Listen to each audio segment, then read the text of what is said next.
Hey everyone, my name is Carly and welcome back to my channel. As you can tell by the title, this is a 3-month, I guess, summer wrap-up because I did not do a wrap-up for July, I did not do a wrap-up for August, and it's now the end of September, and so I'm just gonna do all those three together because I did not read a lot to make this be a 20-minute wrap-up video. And there wasn't enough read in July or August to warrant making their own separate video, so I guess this is just a what I read recently video wrap up. I like making wrap ups. I'm happy and excited to be back here making a wrap up again. Yeah, so like I said, July, August, September wrap up. Let's go on it. We're gonna start with July, and in July I read 2 books, just 2. The first one I read and finished in July was Warcross by Marie Wu. Basically everyone in this world is really obsessed with this game called Warcross. And it's kind of like a VR sort of game, virtual reality. You have glasses. The world's actually now been made that when you wear the glasses, there's certain things like you can see in the real world, but then you also have the game. And our main character, Mika, I think her name is, she is a hacker and she glitches herself into the biggest championship of this game ever in the world. And the maker of this game hires her to try to find out who is trying to sabotage the game and himself. I gave this book a 2 out of 5. I did not like this book at all. I almost DNF'd it many times, but I kind of kept going because I knew it's just going to be a really quick read for me. But I did not like it. If this had been a fan fiction, I would have put it down before finishing the first chapter. That's the only way I can describe this. And the fact that I kept going, I don't know why. I think just because I had the book on me and I was already like committed to reading this thing, and I have a hard time not reading, like not finishing stuff. But yeah, it just, I did not like the main character. I mean, she just was really boring. None of the characters stood out to me. The romance was not good. There was no chemistry. There was no reason for it. God, I did not like it. I was so happy to be finished with that book. I'm so sorry. Well, moving on. The next book I finished in July, and the only other book I finished in July, was Save the Date by Morgan Matson.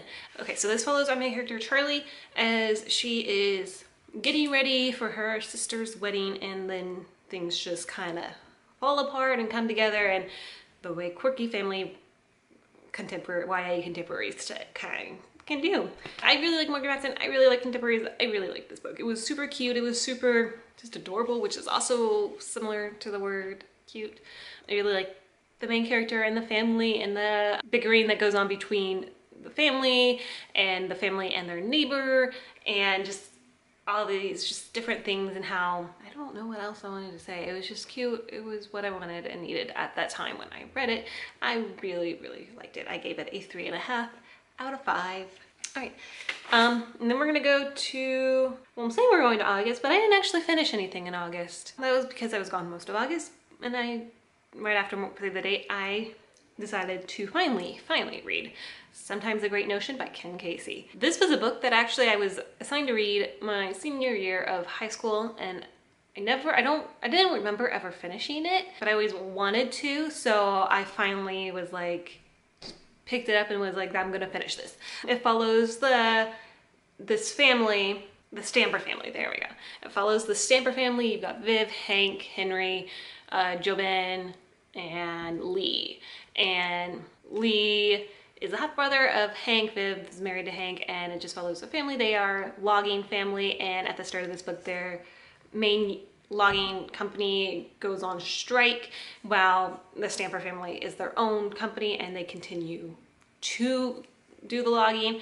And it just follows this family as things just kind of go from bad to worse, and there's supposed to be some good, I don't know the word, themes in this, and I'm sure if I was reading this and talking about it, I would have enjoyed it maybe just a little bit more. It takes a little while for the story really to start up, and it can be a little confusing at first reading this because it switches perspective like in the middle of the page kind of thing. So when you're in first person, next minute you're in second person, and then not only are you in like or not, then like suddenly you're in third person following a completely different character, because there's always these little bits where it follows different characters that live in this town and how they're affected by the Stampers and how their feelings towards them are. Like I said, I don't remember finishing this in high school for whatever reason, but as I got towards the end, I was remembering some of the stuff towards the end. So maybe I did, but I really don't remember doing so. But I ended up giving this a 3.75 out of 5. The last, honestly, this is like almost 600 pages or something like that. And the last like about 200 was really like when I started flying through it. Because like I said, that writing style, it's very slow paced, and the writing style can make it a little hard to get into. But it was fairly interesting, and I kind of did make me wish I was back in an English class reading this so that I could discuss it with people and hear their ideas about what things mean. The next book I finished, Sometimes the Great Notion the beginning of September, and then the next book I finished right after that was Harry Potter and the Chamber of Secrets. This is the second book in the Harry Potter series. Oh, I actually have it with me. There we go. It's my UK cover edition that I found at a local bookstore. And I don't live in the UK.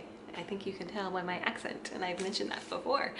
But it's the second book in the Harry Potter series, and it follows Harry Potter as he goes back to Hogwarts for the second time, and the Chamber of Secrets has been open and people are getting petrified, and him and his friends try to solve that.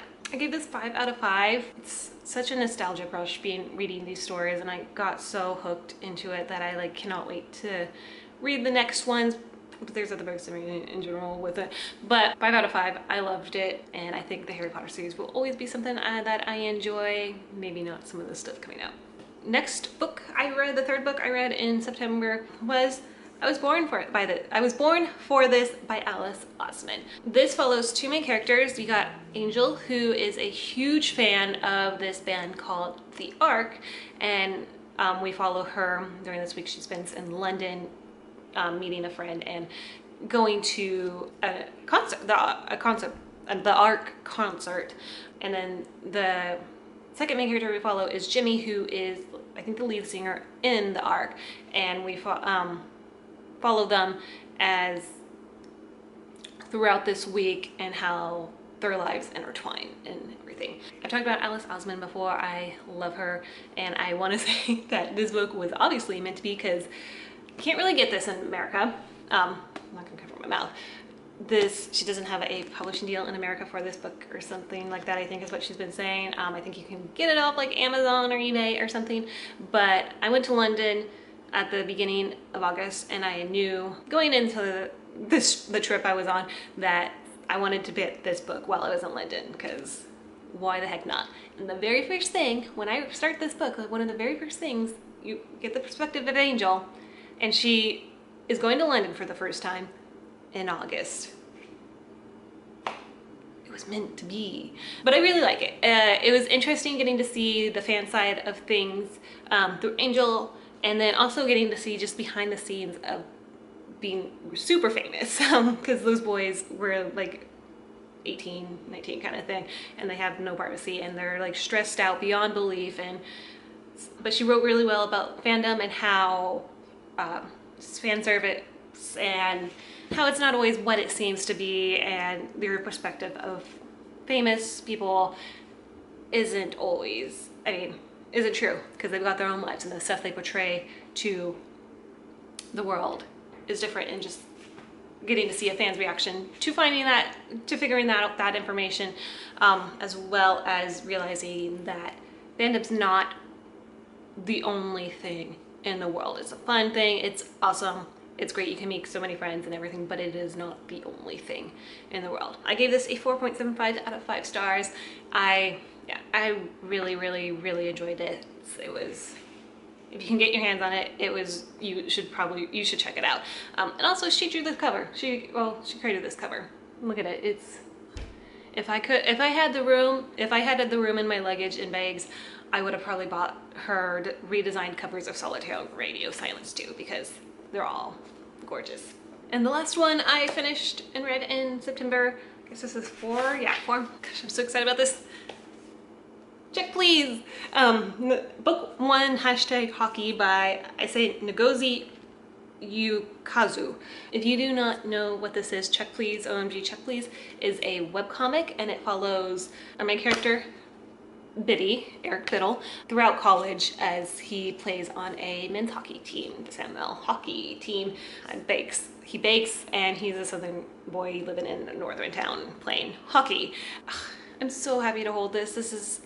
I love this comic. I realized while reading this that I've been like literally following this since almost the beginning, and I cannot believe that because I'm still reading it. I'm still loving it, and it's still, I'm pretty sure it's still free online, so you don't need to buy it if you don't want to, but like I highly suggest purchasing this because it is absolutely gorgeous, and to have all of this just easily in my hands along with all the extras and along with all the tweets that he does, just made for an overall just amazing rereading experience of this comic. This one only goes through year 1 and year 2.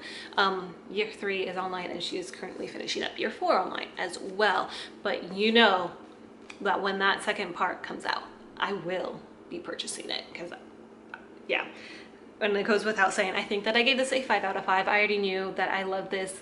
My love for this has not diminished. And if you have not checked this out or read it, please do yourself a favor and check this out and read it. It is so great. I love it.